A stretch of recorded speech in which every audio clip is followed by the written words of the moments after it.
Alhamdulillahil qail a'udzu billahi minasy syaithanir rajim bismillahirrahmanirrahim wal fajri wa layalin 'ashr wasyaf'i wal watri wal laili idza yasr asyhadu an la ilaha illallah wa asyhadu anna muhammadar rasulullah arsalahu Allahu azza wa jalla basyiran wa nazira وداعيا إلى الله وبإذنه وسراجا منيرا طبتم وطاب منشاكم وتبوأتم من الجنة منزلة. Bapak-bapak, ibu-ibu, hadirin dan hadirat sekalian, sedang jemaah salat maghrib yang mudah-mudahan dimuliakan Allah.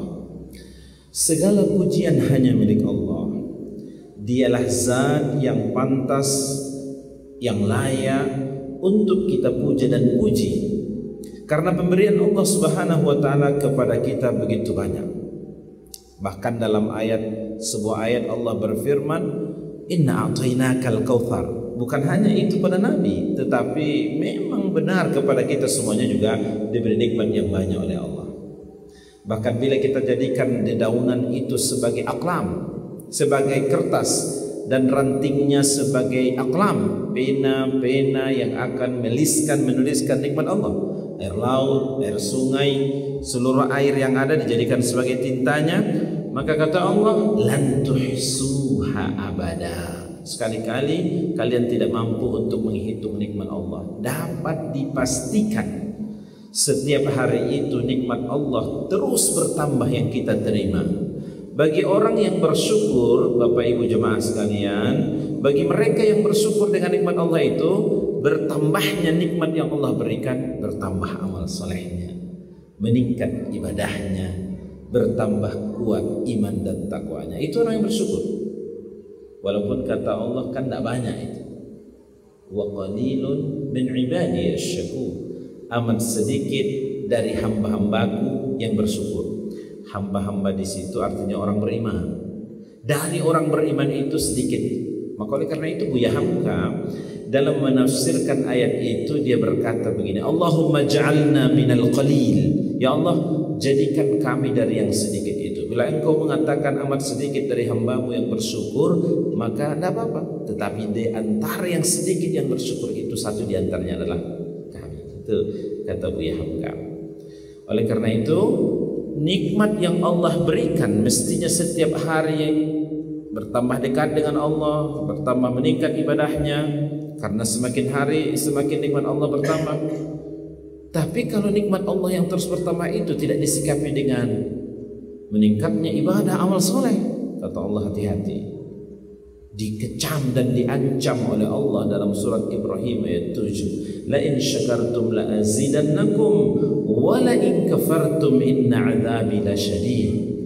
Jika kalian bersyukur akan ditambahkan nikmatnya, tapi kalau kufur nikmat tidak semakin dekat dengan yang memberi nikmat. Ingat, azabku sangat pedih. Dan ini adalah janji Allah, dan Allah Subhanahu wa taala bila berjanji beda dengan kita manusia berjanji. Bagaimana kalau Allah berjanji? Dalam Quran disebutkan innallaha la yukhliful mi'ad.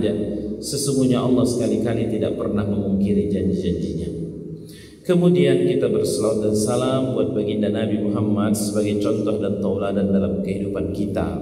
14 abad yang lalu Allah telah menyebutkan baginda Nabi Muhammad, laqad kana lakum fi rasulillahi uswatun hasanah. Sungguh terdapat pada diri Nabi Muhammad itu contoh tauladan yang terbaik. Nabi Muhammad itu ayah bagi putra-putrinya, anak-anaknya, bukan ayah sembarangan, teladan. Nabi Muhammad itu contoh sebagai suami terbaik, bukan hanya untuk satu istri, tapi istri-istrinya. Nabi Muhammad itu dia pemimpin, kepemimpinannya tidak dipuja-puji oleh hanya sahabat dan teman-temannya, tetapi juga musuh dan lawan mengapresiasi. Nabi Muhammad itu dia bisnismen. Bisnisnya itu tidak domestik Saudi Arabia saja, tetapi multinasional. Perniagaannya telah sampai ke Syam. Syam dalam peta dunia sekarang 4 negara besar: Palestina, Yordania, Lebanon, dan satu lagi Suria yang bergolak kemarin itu. Itu kalau di musim panas. Di musim dingin kemana? Ke daerah Sana'a, ke daerah Yaman. Ingin menjadi bisnismen terbaik, contoh baginda Nabi Muhammad. Kalau bukan kejujuran, amanah yang ditampilkan baginda Nabi Muhammad, tidak akan jatuh hati Siti Khadijah sebagai investor dalam perniagaan baginda Nabi Muhammad sallallahu alaihi wasallam. Bapak-bapak, ibu-ibu, hadirin dan hadirat sekalian yang mudah-mudahan dimuliakan Allah.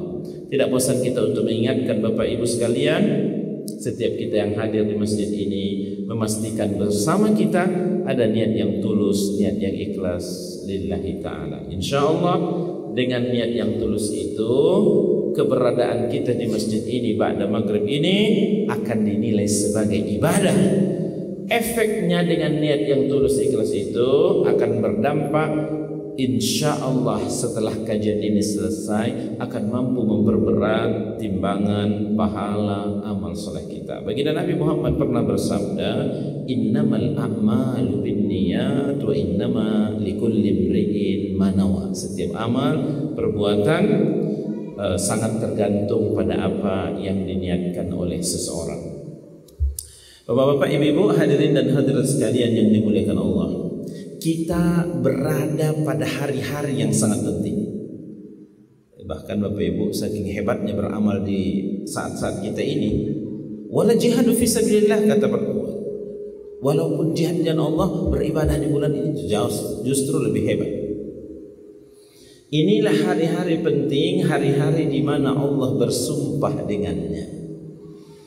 Inilah hari-hari di mana Allah Subhanahu wa taala mengatakan dalam firman-Nya, walayalin as, demi 10 malam. Di surah Al-Fajr itu masing-masing ayatnya Allah Subhanahu wa taala pada awal pertama dari surah Al-Fajr Allah bersumpah dengan waktu dan waktu. Allah bersumpah dengan waktu fajar, wal fajri. Bukankah baginda Nabi menyebutkan waktu yang sangat berkah di pagi hari sehingga ada namanya subuh mubarakah? Bapak Ibu yang dimuliakan Allah, itulah Allah memulai sumpahnya pada surah ini, wal fajr. Lalu Allah kembali bersumpah dengan waktu. Kali ini Allah bersumpah dengan 10 malam. Memang berbeda pendapat di kalangan ulama tafsir. Ada yang berkata 10 akhir Ramadan, ada yang berkata 10 awal bulan Muharram karena ada Asyura, ya kan? Tetapi ada di kalangan ulama, di antara para mufassirin, bahkan para sahabat yang memberikan makna walayalin itu adalah demi 10 malam di awal bulan Zulhijjah. Bahkan ada di kalangan ulama tafsir yang mengaitkan ayat-ayat berikutnya. Itu buktinya setelah walayalin wasyaf'i wal watr, hari-hari yang ganjil yang genap itu menunjukkan 10, 11, 12, 13 di bulan Zulhijjah itu. Karena itu adalah hari-hari yang apabila seorang muslim beramal soleh di dalamnya luar biasa ganjaran dari Allah Subhanahu wa taala. Bapak-bapak, ibu-ibu, hadirin dan hadirat yang mudah-mudahan dimuliakan Allah Subhanahu wa taala. Jadi bulan Zulhijjah adalah merupakan amal soleh di 10 hari pertama. Ini berlandaskan ayat Al-Quran, wal fajri wa layalin ashr wasyaf'i wal watr wal laili idza yasr. Bapak-bapak, ibu-ibu, hadirin sekalian yang dimuliakan Allah, kita pernah mengulas dalam kajian tafsir bila mana Allah bersumpah di dalam Quran, dan Allah bersumpah itu ia boleh bersumpah dengan ciptaannya. Waktu itu makhluk ciptaan Allah. Maka bila Allah bersumpah dengan waktunya, itu menunjukkan dalam waktu itu sendiri ada rahasia. Ingin menyampaikan kepada kita, Bapak Ibu yang dimuliakan Allah Subhanahu wa taala, jaga waktu, pelihara waktu, terkhusus pada waktu-waktu yang memang Allah Subhanahu wa taala berikan ganjaran balasan pahala. Itu bagaikan bonus Bapak Ibu. Ramadan dilipat gandakan amal, begitu kan? Bonus di awal bulan Muharram, di awal bulan Zulhijjah, bonus. Kalau dibanding dengan dosa-dosa kita banyak sekali menimbun kesalahan kekhilafan, baik yang disengaja maupun yang tidak disengaja. Tapi bukti rahmat dan kasih sayang Allah itu Bapak Ibu sekalian, dia iringi dengan bonus-bonus seperti keutamaan amal yang seperti demikian. Ibnu Abbas dan para mufassirin dari kalangan sahabat, misalnya Al-Mujahid menafsirkan, ya, disebutkan bahwa walayalin ash itu memang 10 akhir, 10 awal bulan Zulhijjah. Itu pendapat, artinya mendominasi di kalangan para sahabat menafsirkan makna walayalin ash 10 akhir awal bulan Zulhijjah. Ada hadis yang dikemukakan oleh Ibnu Abbas di mana ia mengatakan begini. Qala Rasulullah sallallahu alaihi wasallam, "Ma min ayyamin." Tidak ada satu hari pun dari hari-hari, ayyamil amali salih fiha ahabbu ila Allah, yang di hari-hari itu yang amal solehnya lebih dicintai oleh Allah Subhanahu wa taala berbanding hari-hari yang kita sekarang berada ini. Nggak ada, tidak ada hari-hari dari 365 hari, kata hadis yang diriwayatkan oleh Ibnu Abbas, tidak ada hari-hari yang lebih hebat beramal soleh di dalamnya illa ya habbu ila Allah min hadhihi al-ayyam, yakni ayyamul asr, adalah hari 10 di awal Zulhijjah. Lalu di antara sahabat itu bertanya kepada Nabi, di antara pertanyaan, "Ya Rasulullah, walal jihadu fi sabilillah?" Gimana kalau jihad? Jihad itu kan keutamaannya hebat sekali. Jihad bagaimana ya Rasulullah? Lalu kemudian Nabi menjawab, "Qala walal jihadu fi sabilillah." Jihad juga enggak. Jihad juga enggak, Masya Allah. Nabi Muhammad meletakkan porsinya bahwa bulan ini fokus kita di sini sekarang, beramal saleh, beribadah.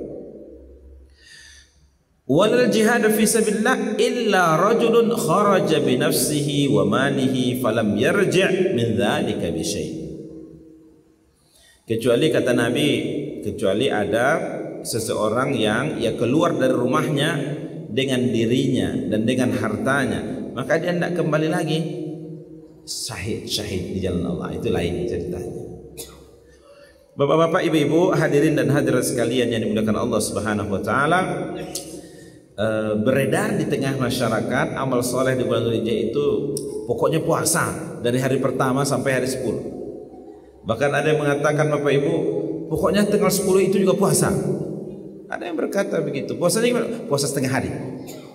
Tidak ada puasa setengah hari syariatnya. Bahkan kalau 10 itu masih ada yang berpuasa, meniatkan dirinya untuk berpuasa, bukan pahala yang dapat, dosa. Maksudnya mereka adalah menahan makan, tidak memakan sesuatu sampai kembali dari sholat Idul Adha. Itu ada sunnahnya, itu ada sunnah, tapi bukan dinamakan dengan puasa. Oleh karena itu Bapak Ibu sekalian, maka yang disuruh beramal soleh di awal Zulhijjah, 10 awal Zulhijjah itu bukan hanya berpuasa, tetapi dengan amal-amal yang lain. Di antaranya adalah yang ma'thur atau yang datang dari baginda Nabi Muhammad.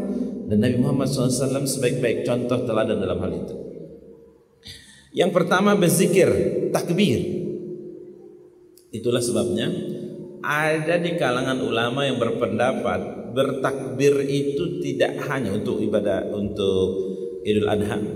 Memulainya itu bukan hanya di tanggal 10, Bapak Ibu. Ada yang berkata begitu di kalangan ulama tafsir. Takbir Allahu Akbar, bukan hanya di tanggal 10 mulainya sampai nanti tanggal 13. Ada yang berpendapat di kalangan sahabat masuk Zulhijjah banyak bertakbir. Zikirnya takbir Allahu Akbar. Jadi ada sesuatu yang kita ke daerah tertentu terperanjat, kok sudah mulai takbir di sini? Apakah enggak? Karena memang mereka menjumpai pendapat yang mengatakan bertakbir itu amalan zikir yang dianjurkan kalau masuk di bulan awal Zulhijjah. Oke, itu amalan pertama Bapak Ibu sekalian.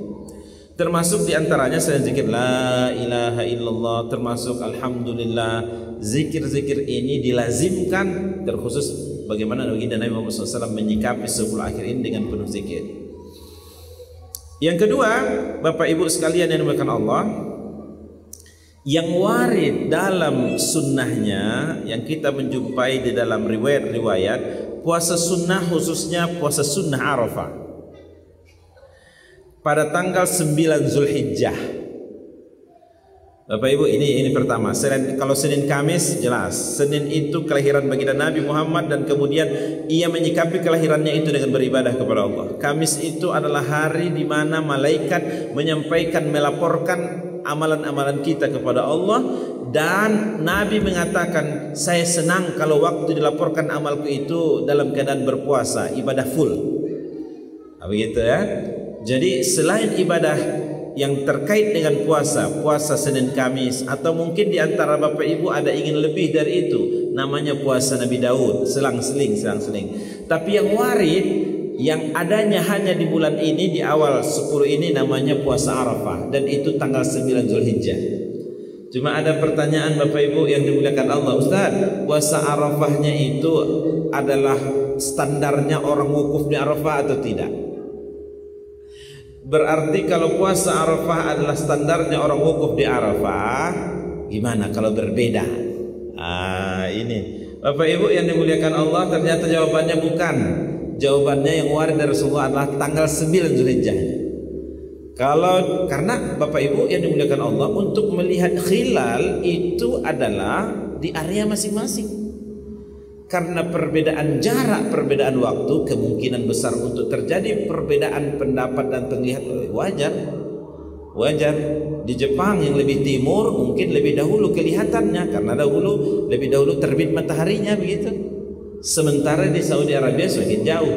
Jarak antara kita ya dari waktu kira-kira 4 atau 5 jam. Berbeda pada musim dingin dan musim panas. Bapak Ibu yang dimuliakan Allah, jadi tidak pernah kita alami di negeri kita suatu hari tukar-tukar jamnya, majukan 1 jam. Tidak pernah kita, tapi di beberapa negara kita mengalami. Saya kuliah di Mesir, ada waktunya untuk dirubah. Kalau dibiarkan jamnya begitu,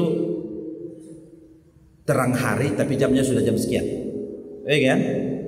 Maghrib jam 8.30, Isya nanti jam 9.30, mataharinya masih nampak. Makanya kan turunkan perbedaan. Jadi ada yang diturunkan jamnya, ada dinaikkan, musim dingin, musim panas. Bapak Ibu yang dimuliakan Allah, jadi kalau ada pertanyaan apakah kita puasanya mengikut orang wukuf di Arafahnya, dan wukuf itu hanya satu yang ada di Arafah gitu, di Mekah.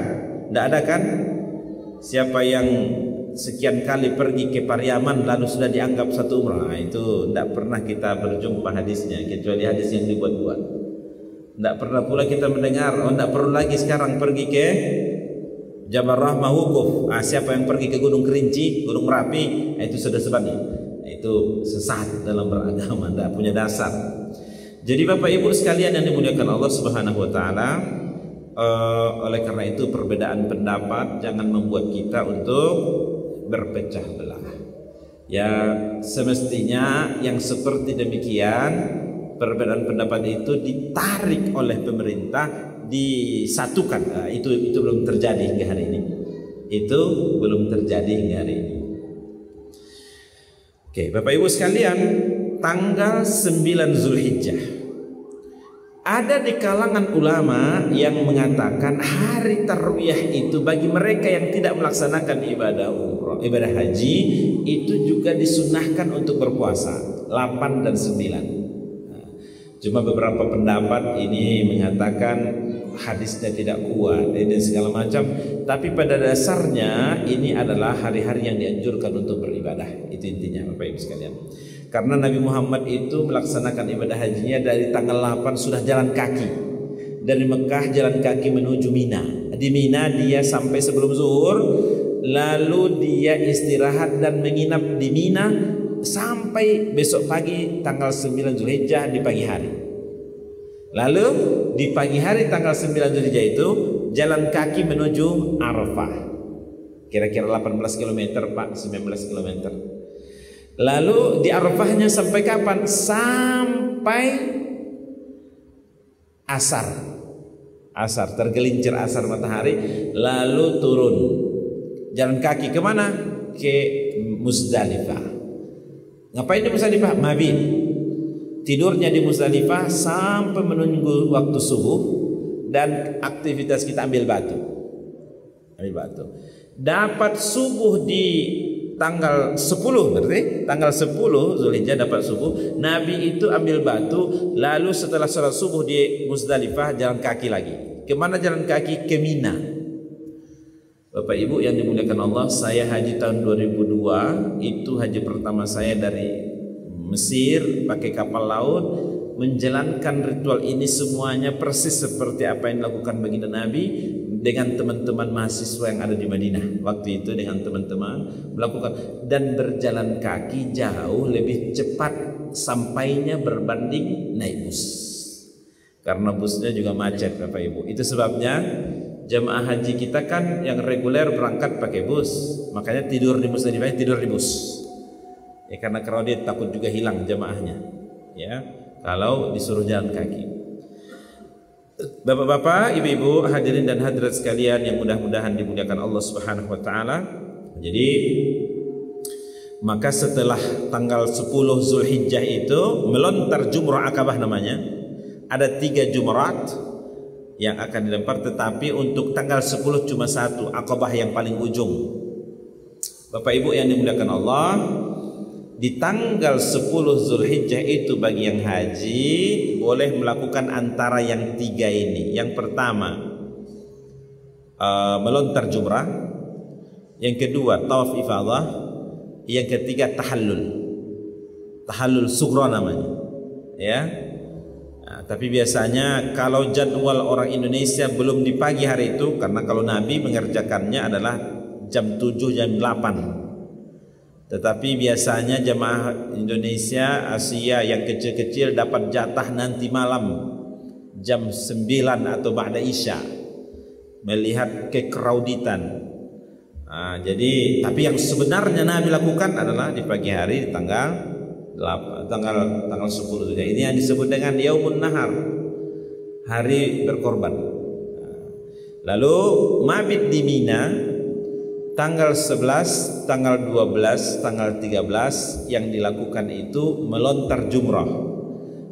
Dan tanggal 11, 12, 13 yang dilontar itu jumrah al-ula, wusta, Aqabah. 3 tempat ini dilempar dan masing-masing 7 batu. Bukan dilemparkan 7-nya sekalian begitu, tapi satu-satu. Baik, Bapak Ibu hadirin sekalian yang dimuliakan Allah Subhanahu wa taala, maka ketika ketika kaum muslimin melakukan wukuf itu, memang kita merasakan bagaimana melaksanakannya dan juga adalah berpuasa bagi yang tidak ikut melaksanakan wukuf di Arafah. Berikutnya Bapak Ibu hadirin dan hadirat sekalian yang dimuliakan Allah, sunnahnya, di antara sunnahnya adalah salat Idul Adha pada hari nahar, yaitu tanggal 10 Zulhijjah. Berarti Bapak Ibu, kalau Bapak Ibu meyakini atau dengan dalil-dalilnya ittiba dengan tanggal 10 Zulhijjah itu jatuhnya pada hari Minggu, maka disitulah salat Idul Adhanya. Kalau kita di antara Bapak Ibu yakinnya adalah tanggal hari Sabtu tanggal 10 Zulhijjahnya, maka disitulah salat Idul Adhanya. Bagaimana dengan masyarakat? Itu tergantung kepada musyawarah di masjid. Apakah mengakomodir keduanya? Biasanya masjid kita mengakomodir kedua-duanya. Karena tidak ada di sini kamu salah, ini benar, tidak begitu. Karena masing-masing punya dalilnya. Bapak Ibu hadirin dan hadirat sekalian yang dimuliakan Allah Subhanahu wa taala. Kemudian selain salat, dan ini hukumnya sunat. Salat Idul Adha hukumnya sunat. Dan ini adalah seremoni, dan ini dilakukan sebanyak orang. Dan sunnahnya memang baik Idul Fitri maupun Idul Adha ini dilakukan di lapangan beramai-ramai. Ya, ini sebenarnya oleh karena itu di lapangan sangat dianjurkan. Tentu yang layak, yang memadai. Ya, Bapak Ibu sekalian, bahkan ada di kalangan para ulama berpendapat ibu-ibu yang datang bulan pun disuruh diarahkan ikut menghadirinya walaupun tidak ikut sholat, tetapi hadir berkumpul untuk merayakan yang disebut dengan Idul Adha itu. Sama juga dengan Idul Fitri. Bapak-bapak, ibu-ibu, hadirin dan hadirat sekalian yang mudah-mudahan dimuliakan Allah Subhanahu wa taala. Kemudian amalan berikutnya berkorban di hari nahar dan hari-hari tasyrik. Jadi ada amalan apa tadi? Berzikir. Ada amalan berpuasa sunnah, ada amalan sholat Idul Adha, ada amalan berkorban di hari nahar. Hari nahar itu tanggal 10 Zulhijjah. Oleh karena itu kenapa disebut hari nahar? Fasholli li rabbika wanhar, hari di mana pemotongan hewan kurban. Dan tidak hanya di tanggal 10 Zulhijjah itu Bapak Ibu sekalian, tetapi juga adalah pada tanggal 11, tanggal 12, tanggal 13 Zulhijjah. Jadi ini adalah sesuatu yang sangat disunatkan. Bahkan di kalangan ulama, mereka yang sampai taraf punya kemampuan berlebih hartanya itu sampai di ke taraf wajib. Walaupun para ulama bersepakat hukumnya berkorban adalah sunnah muakkadah, sunat yang dikuatkan. Jadi ini adalah keutamaan seperti yang Allah katakan pada surah Al-Kautsar, fasholli li rabbika wanhar. Mensikapi nikmat Allah yang sangat banyak yang Allah karuniakan pada kita ada dua. Yang pertama salat dengan salat terbaik. Yang kedua adalah berkorban dengan pengorbanan terbaik. Salat itu menjadi indikator hubungan seorang itu dengan Allah harmonis. Kalau ingin melihat hubungan seorang hamba harmonis dengan sesama hamba, berbagi. Berkorban itu ada unsur berbaginya. Kenapa? Sepertiganya untuk peserta korban, sepertiganya untuk anak yatim, fakir, miskin, sepertiganya untuk kaum muslimin secara keseluruhan. Orang kaya pun boleh dapat. Jadi Bapak Ibu hadirin sekalian yang dimuliakan Allah, kalau fasholli li rabbika adalah mengantarkan kesolehan individu pribadi seorang hamba dengan Tuhannya, kalau wanhar berkorban mengantarkan kesolehan sosial karena ada kepedulian pada sesama. Kesolehan pribadi bercampur digabungkan dengan kesolehan sosial. Inilah seorang muslim yang mantap, yang kamil, mutakamil, sempurna dan paripurna. Bapak-bapak, ibu-ibu, hadirin dan hadirat sekalian yang dimuliakan Allah, di kalangan ulama ada yang berpendapat selain ibadah-ibadah yang disebutkan itu yang kita maksimalkan pada bulan awal bulan Zulhijjah ini juga menganjurkan kita ibadah secara umum apapun bentuknya, bersedekah, melakukan kebaikan, menyampaikan ta'iyah dan irsyadat dalam bahasa agama, saling menasihati. Ini adalah yang dilakukan di bulan Zulhijjah ini, awal Zulhijjah ini, sehingga Allah mengatakan walayalin as. Bapak-bapak, ibu-ibu, hadirin dan hadirat sekalian yang mudah-mudahan dimuliakan Allah Subhanahu wa taala. Terkait dengan persyaratan kurban, karena disampaikan oleh para ulama, fasholli li rabbika wanhar, itu adalah solat yang terbaik, korban yang terbaik. Solat terbaik itu seluruh rukunnya, kekhusukannya, lillahi dan niatnya mantap. Tidak hanya mereka mendekati Allah dengan yang wajib-wajib, tetapi juga yang sunat. Itu sebabnya yang paling banyak solatnya itu yang paling harmonis hubungannya dengan Tuhan. Tidak hanya cukup yang wajib yang 5, tetapi juga rawatib, ba'diyah, qabliyah, duha, tahajud dan yang lain-lain. Adapun wanhar berkorban dengan korban terbaik. Korban terbaik ini Bapak Ibu sekalian, makanya dalam hukum fikih nanti turunan dari korban itu dalam fikih menunjukkan hewan yang dikorbankan itu adalah hewan terbaik. Pastikan ia terjauh dari kecacatan. Dilihat telinganya cuma satu, tidak kelihatan satu lagi telinganya, cacat, ganti dengan yang lain. Dilihat Bapak Ibu sekalian, belum cukup giginya bagi kambing, menunjukkan tentang layak untuk dilakukan hewan korban, pastikan. Akhir-akhir ini majelis ulama ada berdiskusi bahkan terkait dengan apa yang disebut dalam zaman kita sekarang penyakit sapi, penyakit mulut dan kuku. Sehingga majelis ulama merekomendasikan agar kepada dinas peternakan memastikan bahwa setiap hewan yang dikorbankan dimanapun berada dalam wilayah Sumatera Barat itu layak untuk dijadikan hewan kurban, terbebas dari penyakit yang dimaksud. Bahkan merekomendasikan kepada dokter hewan yang pakar terkait dengan itu memberikan catatan dan stempelnya bahwa hewan-hewan ini telah di screening seperti itu. Bapak-bapak, ibu-ibu, hadirin dan hadirat sekalian yang mudah-mudahan dimuliakan Allah Subhanahu wa taala, ya. Dan termasuk juga adalah hewan tersebut tidak dalam keadaan gila atau stres. Beberapa hari sebelum dikorbankan dia hilang, lari, lalu kemudian ditemukan kembali, dicek, diperiksa oleh pakarnya, dokter hewan. Oh, ini dia sapi gila, ini sapi yang stres.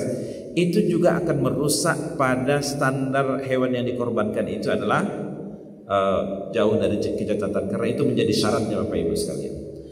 Oleh karena itu ini amalan yang sangat hebat, ini amalan yang sangat mulia, yang insya Allah mendekatkan diri kita kepada Allah. Bahkan ada hadis yang mengatakan bahkan bulu-bulu hewan korban yang dikorbankan itu juga nanti akan memberikan kesaksian ke hadapan Allah nanti kepada kita di hari akhirat.